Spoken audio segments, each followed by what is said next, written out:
Hello, everyone, and welcome to Body Bags. I'll be your reviewer for today. I'm Lonnie from Horror Heaven77, and boy, you just can't make movies like this anymore. That's for damn sure. The movie that we're going to talk about, okay, you guys might remember. Well, I'm sure you do remember, but you remember here just a little while ago when Severin had their huge online sale. And one of their biggest announcements was they were going to have the brand new restored 4K UHD Blu-ray of 1974's Blood for Dracula, aka Andy Warhol's Dracula, which we'll get to that in just a minute. But you remember, like, this was a big deal. Like, this was coming out. They had, they had a number of other titles too that were going to be coming out as well. But this was kind of the big one. So. And yeah, this was not cheap, I promise you, but I'm not even sure if it's even still available anymore. They might have already sold out, but because I do believe this was limited. But I went ahead, I jumped on it, and I got it. Now, I'd seen this movie before, plenty of times. As a matter of fact, I have my Image DVD of it, which I do have to keep. I have to keep this, unfortunately, because yeah, sadly, there is a bonus feature on here. There is a commentary with Udo Kier, the star of the movie playing Dracula, which is not on here. So I still have to keep the DVD for that. But that is one little gripe. But anyway, so the movie written and directed by Paul Morrissey, who honestly, if you watch the bonus features on here, you watch the interview with Paul Morrissey, he was very, very angry about it. That the fact that Andy Warhol's name is constantly plastered all over this movie. And his other horror movie, Flesh for Frankenstein, and in many areas when these two movies were released, they were released as Andy Warhol's Frankenstein and Andy Warhol's Dracula, and so Paul Morrissey was not pleased with this. The thing is Morrissey had made movies. He had associated with Andy Warhol. He had worked for him, in the Factory days and stuff. And but the thing is a lot of Morrissey's movies were his own product, and he had he made his movies, he financed them, he wrote them. I get to say kind of wrote them.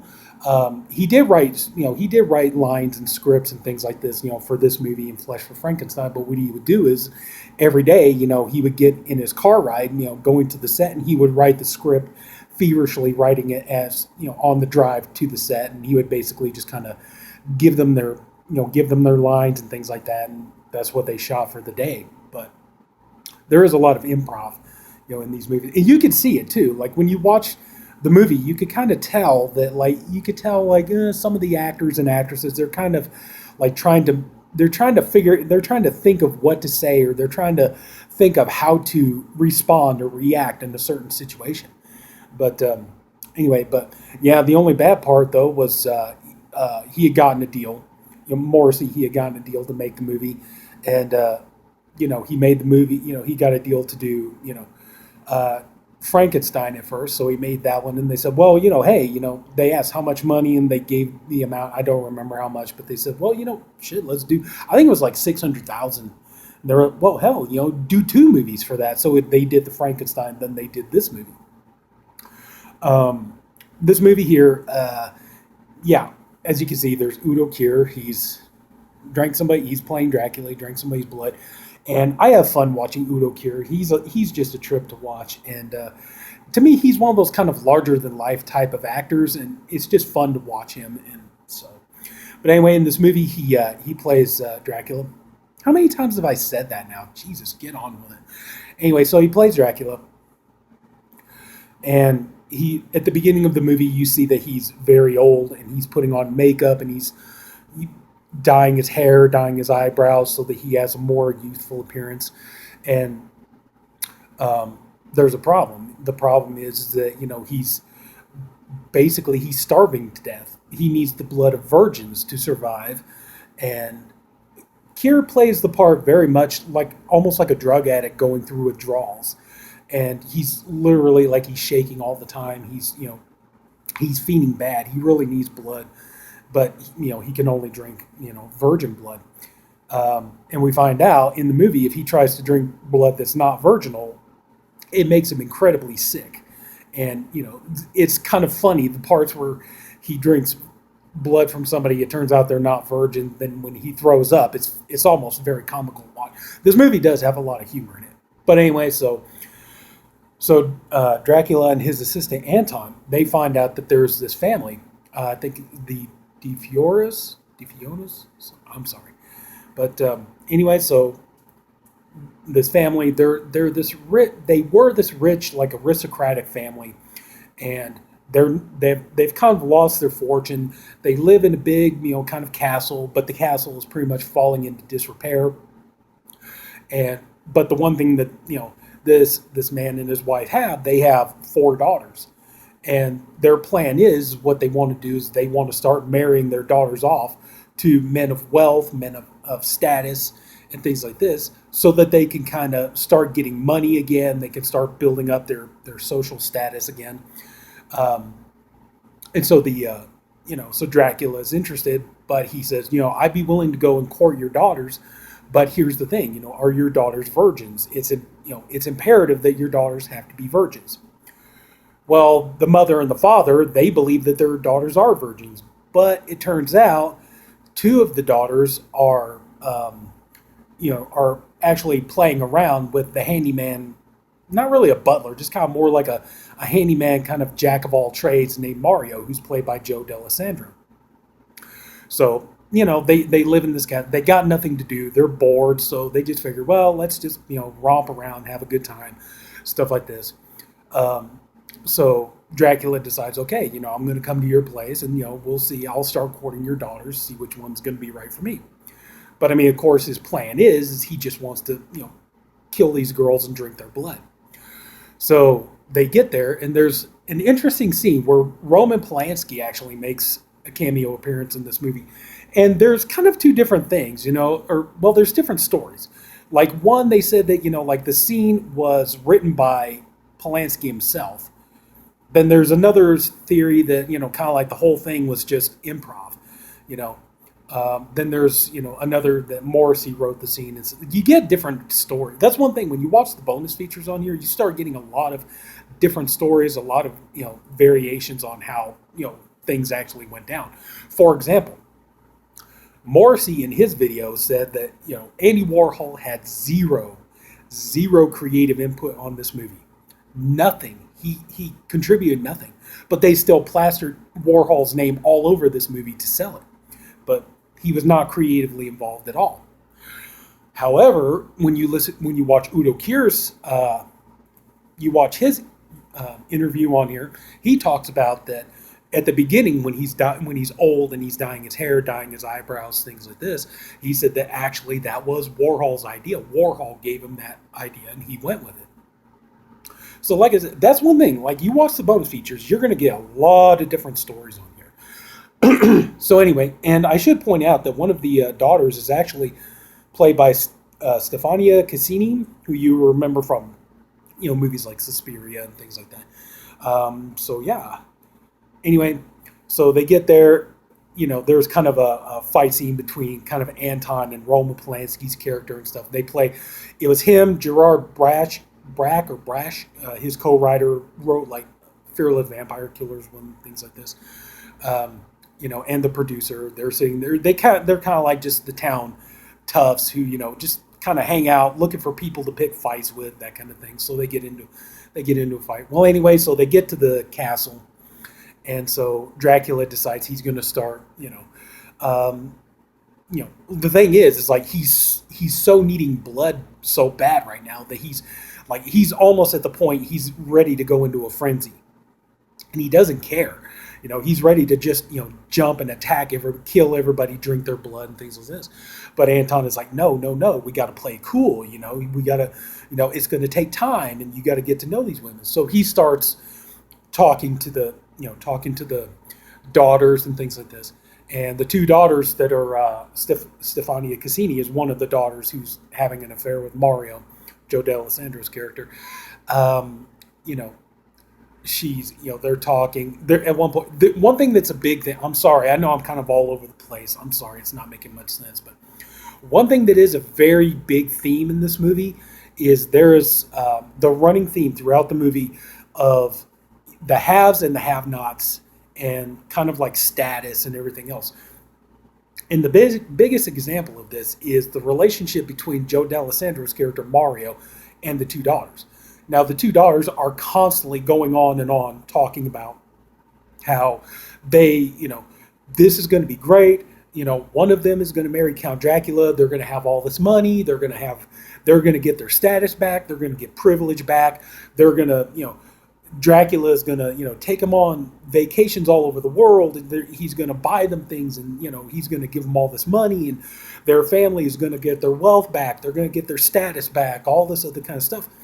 Where Joe Dallesandro's character, Mario, he's very much a Marxist, and he's constantly telling these girls, you guys you fooling yourselves.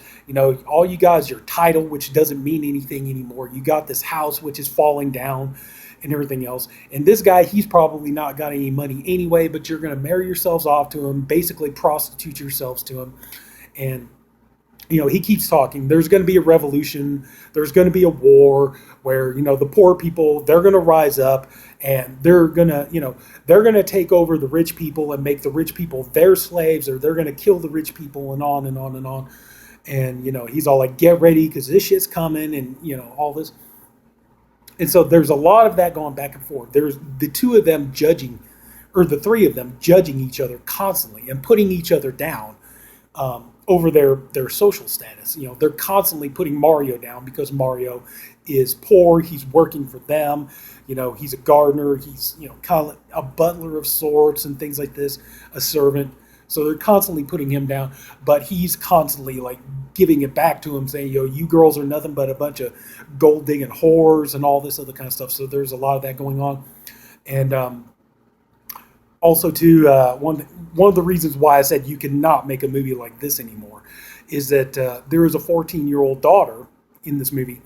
And even though I think they said the actress actually that they got to play the daughter was, I don't know if this is going to make anybody feel any better, but the actress that they got to play the daughter was actually older than any of the other actresses playing the daughters. So she was like the oldest one, but she's playing, I think they said she was something like 22 or something like that, but she's playing like a 14-year-old. But anyway, so at one point Mario says, to kind of paraphrase, he says, I'm tired of you tramps. He says, what about your sister? What does she do? I'd like to rape the hell out of her. So, yeah, there's, Mario is a pedophile. And not just that, he's also a misogynist, a very big misogynist. Because the two sisters that he's having an affair with, he has no problems, smacking them around, beating on them, hitting them, kicking them out of his hut and all this other kind of stuff, forcing himself on them and things like this. So yeah, he's a misogynist. Could even say he's a rapist of sorts, and he is a pedophile. He wants to have sex with an underage girl and stuff. So like I said, you can't make movies like this anymore. Good luck trying. So anyway, so Dracula starts courting the daughters one at a time, and so the girls, they're kind of pissed because, it's like, who does this Dracula think he is that he should, who does he think he is that he should, have the right to a virgin, and, how dare he ask for that kind of thing. And so the, two of the daughters decide they're just going to lie about it because they figure, well, how's he going to know? But he starts, courting them and everything. Then he gets to the point he bites them and he drinks their blood, and then when he's sitting there, oh, thank God I got blood, but then he starts getting sick like he does here, and like how he does on the back of the box here.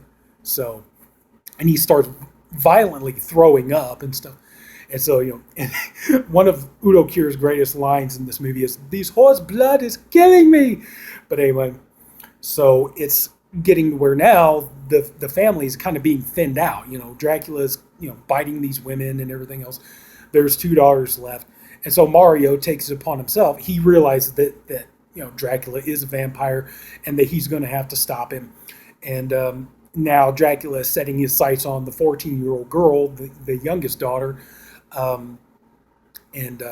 so Mario, he's upset. The mother confronts Mario, and he's telling her, like, who the hell you think you are? Like, you're so, you're so hell-bent on money and status and all this shit that you'll sell out your own children. It's like you're a real piece of work, and stuff. And so he finds the daughter, and basically, he says he's doing it to save her life, but so Mario has sex with the underage girl. So, and then basically the whole point is to keep her from being a virgin, so that Dracula won't be able to drink her blood and kill her and stuff. So anyway, so then you get into a big showdown between Dracula and Mario, and it gets gruesome, it gets bloody, it gets gory, it gets very cartoonish. One thing you're going to notice about this movie, and the same thing goes for Flesh for Frankenstein, these movies are very funny. They're not really scary at all. There's a lot of humor in it. A lot of the time I thought it was unintentional, but then come to find out through watching the bonus features that actually a lot of the humor in these movies are intentional. They were intentionally meant to be funny, but anyway, there's a funny scene in Flesh for Frankenstein. We'll talk about that another day. But anyway, so would I recommend this movie? After everything I've just told you, if you're the type of person who is very easily offended, and if the idea of, here's the biggest problem with this movie. It's funny, it's entertaining in its way. It's just a wild experience. Not even just a movie. It's an experience, really. But if you're very easily offended, and after the things I just told you, if that's going to turn you off, then yeah, I would definitely say stay away from this movie. Don't watch it. But out of curiosity's sake, and if you're just in the mood to watch a movie that's very morally bankrupt, then I would definitely suggest Blood for Dracula. There's a lot of nudity in this movie, lots of it. Beautiful, gorgeous, naked women, things like this. It does, like I said, it gets bloody, but it gets cartoonish at the same time. Yeah, I would definitely say, if you're in the mood for something you want something that kind of feels a little bit more forbidden to watch, then I would definitely say, yeah, go ahead and check this out. But if you're very easily offended, and this movie is across the board sleaze. You have, like I said, there's pedophilia, there's three ways, there's what else is there? There's lesbian incest, because at one point when Mario is having sex with the two sisters, they're kissing and making out and stuff like this. So, lesbianism, incest, pedophilia, all this other kind of shit. Yeah, it's all in here. So, so I would definitely say if you're interested in something that's, pretty naughty to watch, yeah, go ahead and watch Blood for Dracula. I'd say give it a shot. And this is, real quick, I just want to talk about this edition. This is a beautiful edition. Okay, like I said, I still have to keep my image DVD because this has a commentary. Unfortunately, it's not on here. This movie looks amazing in 4K. Severin really knocked it out with the 4K. It looks fantastic. The Blu-ray looks amazing too. I just watched, see, I have one 4K TV, another one's just a regular high-def TV. Oh man, either one you watch, it looks astounding. Severin really kicked it out with this. And you get tons of bonus features. You get some really good artwork too here. This one here. There's one here on the back I wish I could show you, but I can't. It's got some ladies' naughty bits. And but anyway, you get this little card here, which is cool. And on there, this is the chapter list for the CD soundtrack, which is included here. And so now you got this here. There's the 4K, there's the Blu-ray, there's a CD soundtrack. So very beautifully, very well done. So, and then you got this here, which shows all the bonus features. And yeah, this was worth it. If you're a fan of this movie, it's worth it. If you're not, probably, because this cost me over $50. And if you're not really a fan of this movie, then yeah, probably this movie wouldn't be for you. Not the price anyway. You'd see if down the road, maybe if Severin could put it out again, maybe at a cheaper price. But anyway, our special features are Transhuman Flesh and Blood, interview with director Paul Morrissey. You get Rubinia's Homecoming, interview and location tour with actress Stefani Casini. Blood for Udo, interview with actor Udo Keir. Little Big Joe, interview with actor Joe Dallesandro. Jeez. Let's see here. Conversation with a Vampire, audio interview with actress Um, Molina, Molina, I'm sorry, I can't pronounce that name. Bloodthirsty interview with assistant director Paolo. Oh God, I gotta stop reading these. I'm mispronouncing these names so bad. Pietra Gill. Black Cherry interview with actor Giovan. Oh God, I'm so sorry, everybody. I know I'm butchering these names all the hell. Let's see here. The Blood of These Horrors interview with Murderous Passions author Stephen Thrower. Um, Sad Romantic Dracula interview with soundtrack composer Claudio Gazzi. The Roman Connection interview with producer Andrew Braunsberg and trailers. And then you get the CD soundtrack. I am so sorry. I really bitched that up, didn't I? But anyway, though, it's a beautiful addition. Just like I said, it all depends on if this kind of movie is for you. And after everything I've just said, um, yeah. So, I mean, you could check this out if you want to. I'm amazed. Severin really did a great job putting it out on 4K. This edition is amazing. It's so beautiful, so well done. It looks just fantastic. But as for the movie itself, like I said, yeah, check it out if you want something that really feels naughty, really feels like you're watching something you really shouldn't be watching. If you're in the mood for that kind of a movie, then yeah, go ahead. But anyway, that's pretty much going to do it. So I thank you for watching this video and taking the time to do it. If you enjoyed the video, please leave it a like. I hope you enjoyed the video, and if you did, go ahead and subscribe to the Body Bags channel. We have a different reviewer, one for every day of the week. I'm the Friday reviewer. We have different reviewers. Everybody's doing great stuff. We have all kinds of fun things coming up. We have theme weeks. We have label weeks. We have all kinds of good stuff. So anyway, thank you all again for watching. Sorry the video took so long, but that's it. Take care. Have a good night, and I'll see you later.